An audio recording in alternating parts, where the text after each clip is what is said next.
Defence sector में हो या प्रौद्योगिकी के तौर पर हो, अमेरिका इस बात के लिए भी तैयार हो गया है कि चलिए भाई हम टेक्नोलॉजी भी ट्रांसफर कर लेंगे। लेकिन जो मुख्य फोकस है, मुझे लगता है शायद वो किसी भी देश के साथ हो, वो टैरिफ ही है। यहां तक कि ब्रिक्स भी उनके दिमाग से निकलता नहीं है। वो कहता है कि भाई अगर ब्रिक्स जैसे दोष अगर अगर अगर वो अपनी करेंसी लाने के बारे में सोचेंगे तो मैं 100% टैरिफ लगा दूंगा। और मैं इस बात की भविष्यवाणी करता हूं कि आने वाले समय में ब्रिक्स खत्म हो जाएगा। और वो मस्क की मुलाकात पर भी बोले, वो कहते हैं कि देखिए वो एक बिजनेसमैन है, वो भारत में बिजनेस करना चाहते हैं, लेकिन भारत में टैरिफ बहुत ज़्यादा है, इसके लिए उन्हें मुश्किल आती है। और मस्क और मोदी की मुलाकात जो हुई है, हो सकता है चूंकि वो कंपनी चलाते हैं तो ये कंपनी से संबंधित मुलाकात हो। संकेत साफ दिखाई दे रहे हैं। देखिए मनोज जी, ये हम लोगों को समझना होगा कि अमेरिका जो है एक बिजनेसमैन कंट्री है जी। और खास करके जो कैपिटलिज्म का जो ग्रोथ हुआ है वो बिजनेस के माध्यम पे हुआ है, जिसमें यूएसएसआर जैसे देश का पतन हुआ और जिस प्रकार से इसका एक इतिहास है। तो ये इसे हमें मानना होगा कि हर देश अपने बेनिफिट के लिए टैरिफ और खास करके जो ट्रेड कंपटीशन है उसमें आगे बढ़ता है। लेकिन अभी ट्रम्प जिस प्रकार से इस तरीके की जो नीति लेके आ रहे हैं, ऑब्वियस है कि उनके ऊपर इंटरनल बहुत दबाव है। वहाँ की अर्थव्यवस्था हो या वहाँ के जो जो उनके सिटीजन्स है उनके लिए रोजगार हो, या जिस प्रकार से एक वर्ल्ड पूरा एक इकोनॉमिक डिक्लाइनेशन की तरफ जा रहा है, जिस तरीके से वर्ल्ड एक साइकिल ऑर्डर चेंज हो रहा है, तो उसमें अमेरिका अपनी खोई हुई भूमिका को वापस प्राप्त करना चाहता है।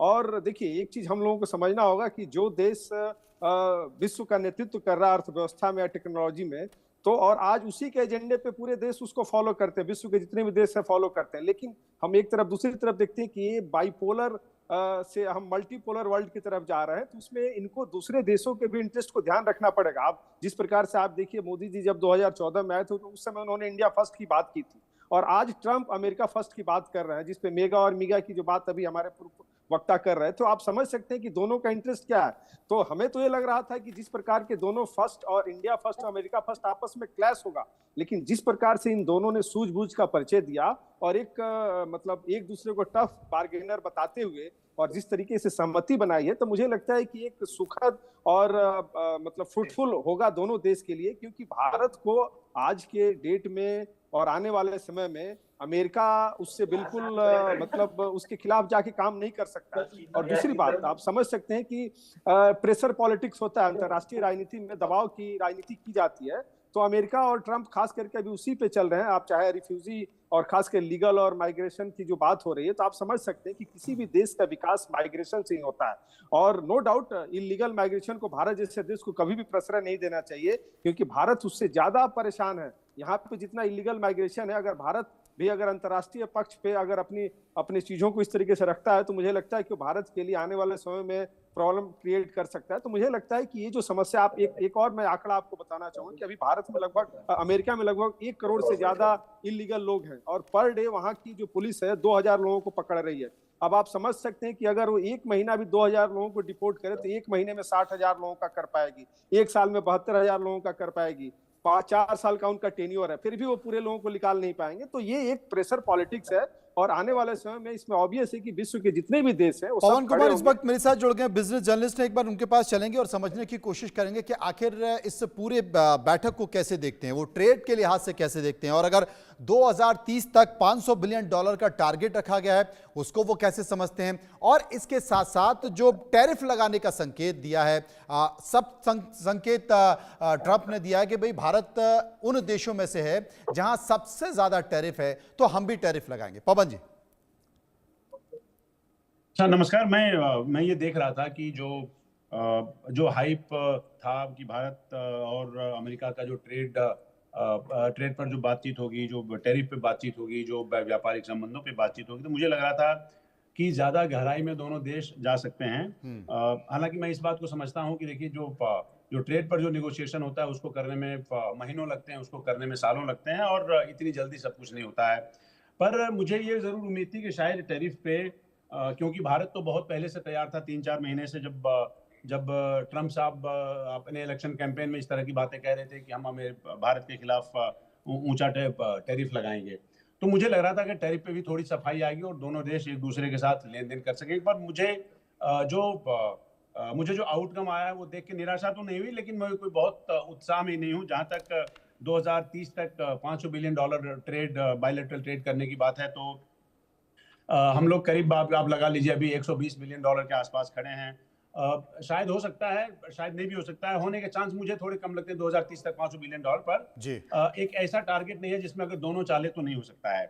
जो दूसरी बात, हम टैरिफ में अमेरिका ने एक तरह से धमकी तो नहीं दी है, लेकिन सफाई दी है कि साहब जब रेसिप्रोकल टैरिफ लगाया जाएगा तो भारत भी उसका शिकार हो सकता है। हम थोड़ा और दरिया दिली और भलमनसाहत की उम्मीद कर रहे थे अमेरिका से, वो मुझे इस अब तक की बातचीत में मुझे दिख नहीं रहा है। अगर मेरी नज़रों से कहीं ओझल हो गया होगा तो मैं थोड़ी खबरों में डिटेल में और जाऊंगा। मतलब जो इनिशियल अभी खबरें जो मैंने देखी है, जो टेक अवेज देखे हैं, उसमें मुझे ये तो कहीं दिख नहीं रहा है। वही हम समझने की कोशिश कर रहे थे कि आखिर व्यापार की दृष्टि से देखा जाए, टैरिफ की तमाम सारे समझौते हुए हैं, चाहे वो परमाणु ऊर्जा को लेकर हो, रक्षा को लेकर हो, या फिर ट्रेड को लेकर हो। लेकिन अगर इस मुलाकात को देखा जाए व्यापार के स्तर पर, ट्रेड के स्तर पर, तो संकेत क्या कहेंगे आप? कितने नंबर देते हैं 10 में से? 10 में से मैं 5.5 नंबर देता हूँ। 5.5 बड़ा संकेत। देखिए, इसमें एक और बात समझिए, जो if you read between the lines, जो उन्होंने कहा कि साहब हम हिंदुस्तान को जो उसका निहितार्थ ये जाता है कि हिंदुस्तान को किसी भी सूरत में जो ट्रेड डेफिसिट जो अमेरिका के नुकसान में है, मतलब जो हमारे फेवर में एक्चुअली, उसको कैसे कम किया जा सकता है। ये इस पूरे जितनी 3-4 बातें जो ट्रेड में देख रहे हैं उसमें से सबसे इंपॉर्टेंट ये है। इसका मतलब ये हुआ कि आगे चल के आप देखिएगा तो टैरिफ के लगाने का रास्ता खुला हुआ है। ये संकेत साफ दे दिया। ये हमारे फेवर में, मैं ये कह रहा हूं, अगर आप एक लाइन में सवाल पूछेंगे तो मैं कहूंगा शायद वो हमारे फेवर में नहीं जाएगा। ये बड़ा संकेत है। इस बीच रशिया और यूक्रेन युद्ध को लेकर भी बातचीत का मुद्दा उठा और देश के प्रधानमंत्री नरेंद्र मोदी ने उस पर कुछ क्या, वो सुनते हैं।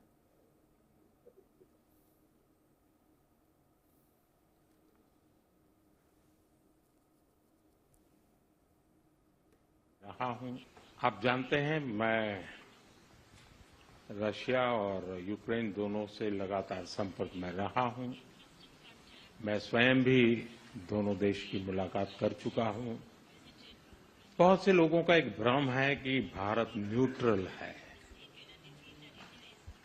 मैं साफ करना चाहता हूं, भारत न्यूट्रल नहीं है।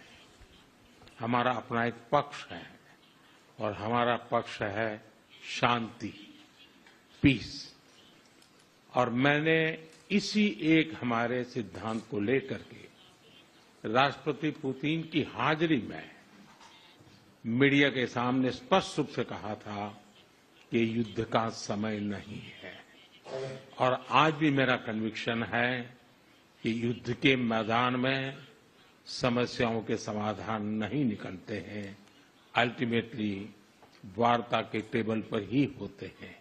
और भारत का लगातार प्रयास रहा है कि दोनों लोग जिसमें मौजूद हो वैसे फोरम में बातचीत होगी, तब कोई रास्ता निकलेगा। राष्ट्रपति ट्रंप जो प्रयास कर रहे हैं, मैं उनका स्वागत करता हूं, समर्थन करता हूं और मैं चाहता हूं कि राष्ट्रपति ट्रंप हो सके उतना जल्दी सफल हो ताकि दुनिया में शांति। जब तक आमने सामने या एक कार्यक्रम में दोनों मौजूद ना हो तब तक इस समस्या का समाधान नहीं हो सकता। और यूक्रेन ने भी आज एक वीडियो जारी करी है झा साहब, जिसमें बताया गया कि साहब ड्रोन से हमला किया गया। समस्या भी जस की तस बनी हुई। झा साहब,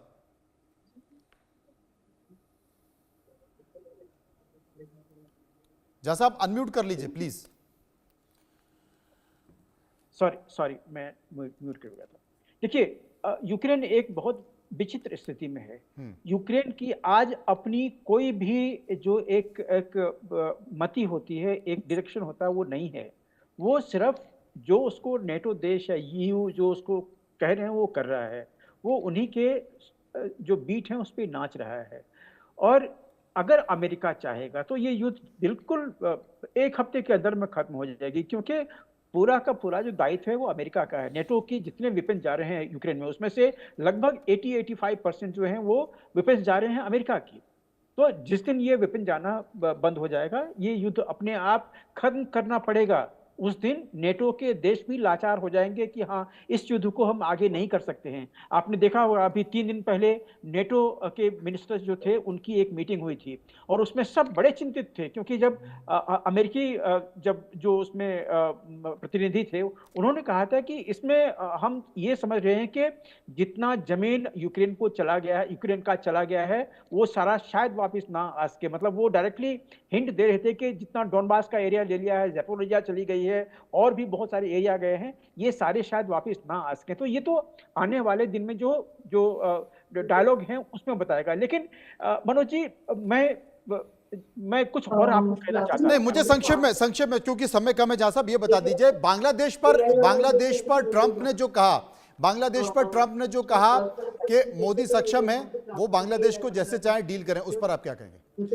बिल्कुल करना चाहिए।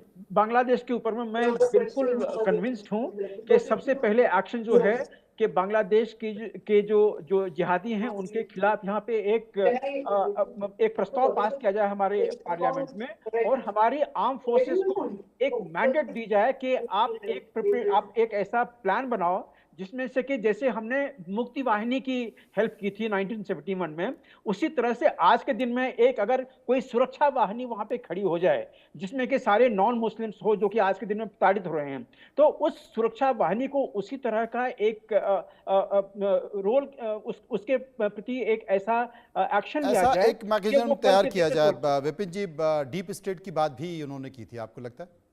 नहीं, निश्चित बात है। देखिए, क्योंकि ये फिर मैं घूम फिर के उस बात पे आ रहा हूं कि ये जो बैठक हुई है और 8वीं बारी ये दोनों शक्तिशाली नेता मिले हैं, तो ये बहुत इसका महत्व है, क्योंकि यहां पर बाकी मुल्कों को संदेश गया है। और अगर हम हिंदुस्तान के दृष्टिकोण से देखें, दुश्मन नंबर 1 चीन, दुश्मन नंबर 2 पाकिस्तान, तो निश्चित बात है कि उनकी भी रातों की नींद खराब हुई है कि ये नया उभरता हुआ भारत है, नया भारत है। और यहां पर देखिए, दो बड़ी जरूरी बातें हैं कि यहां पर जब हम एक तरफ अगर हम बोले कि टेक अवेज क्या थे, देखिए टैरिफ्स को क्यों लगाया जाता है, वो भी कोई रॉकेट साइंस नहीं है कि आपको जो अपने डोमेस्टिक प्लेयर्स हैं उनको भी प्रोटेक्ट करना है। और साथ में रिसेशन और कंसेशन, ये दो बड़ी जरूरी बातें हैं कि रिसेशन क्यों हुआ था, आर्थिक मंदी का दौर क्यों विश्व को देखना पड़ा, जब तकरार थी चीन और अमेरिका की ट्रेड वॉर चली, तो यहां पर कंसेशंस देने आपको दो कदम सबको चलना पड़ेगा। और क्योंकि आपस की जो दोनों की केमिस्ट्री है, ट्रंप की और मोदी की, उसका फायदा हिंदुस्तान को मिलेगा, क्योंकि साफ अल्फाजों में हिंदुस्तान के प्रधानमंत्री ने संदेश दे दिया यहां पर कि एक तो यहां पर कि हम लोग तटस्थ नहीं है जो समझा जाता है, एक ये भ्रांति है कि हिंदुस्तान न्यूट्रल है, ऐसा नहीं है। यहां पर हम लोग शांति चाहते हैं और इस समय हिंदुस्तान का लोहा माना जा रहा है। और जैसे कहते हैं कि leader has to lead from the front, वो तमाम यहां पर नरेंद्र मोदी का जो करिश्माई नेतृत्व है। अंतिम प्रतिक्रिया पवन जी से ले लेते हैं जो हमारे साथ बने हुए हैं। पवन जी, करीब दोनों देशों के बीच 4 लाख करोड़ के आसपास का ट्रेड होता है, जिसमें भारत का कुल विदेशी जो व्यापार है वो 17% अमेरिका के साथ होता है। अमेरिका टैरिफ लगा रहा है। हालांकि भारत ने अपने बजट में ही इस बात के बहुत सारे संकेत दे दिए थे, रियायतों के भी संकेत दे दिए थे। करीब 12 ऐसे प्रोडक्ट है जिसमें भारत टैरिफ कम करने की बात कर रहा है। ये माना जाए कि आने वाले समय में थोड़ी नरमी अमेरिका से भी देखी जा सकती है, क्योंकि भारत लगातार संकेत दे रहा है। पवन जी, एक बार अनम्यूट कर लें प्लीज। पवन जी,